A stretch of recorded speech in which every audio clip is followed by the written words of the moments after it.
ជីវិតប្រៀបដូចជាការធ្វើដំណើរនៅលើផ្លូវមួយដ៏វែងឆ្ងាយប៉ុន្តែខុសគ្នាត្រង់ថាផ្លូវជីវិត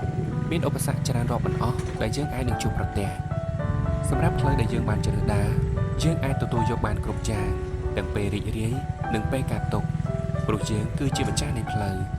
អ្នកផ្សេងគេអាចនឹងសើចឆ្មោះឲ្យយើងឬមិនពេញចិត្តនឹងជម្រើសរបស់យើងប៉ុន្តែគេមិនបានមកជួយដោះស្រាយបញ្ហាយើងឡើយគេបានតែនិយាយបានតែថាយើងគួរតែចេះគួរតែចោះ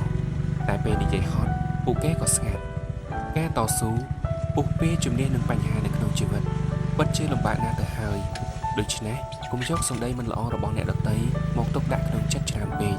ព្រោះវានឹងកាន់តែធ្វើឲ្យយើងអស់កម្លាំងចិត្តក្នុងការប្រឹងប្រែងបន្តទៅមុខទៀតព្រោះមកដល់វ័យប៉ុណ្ណេះក៏ល្មមឲ្យយើងចេះបដិសេធអ្វីដែលមិនល្អហើយយល់ព្រមទទួលយកតែអ្វីដែលល្អនឹងស័ក្តិសមឲ្យយើងទទួលយកតែប៉ុណ្ណោះដំណើរតទៅមុខនៅសល់វែងឆ្ងាយណាស់រឿងខ្លះបើធ្វើមិនដឹងមិនលឺក៏ល្អហើយផ្ដោតទៅលើគោលដៅជីវិតរបស់យើងឲ្យបានល្អបំផុត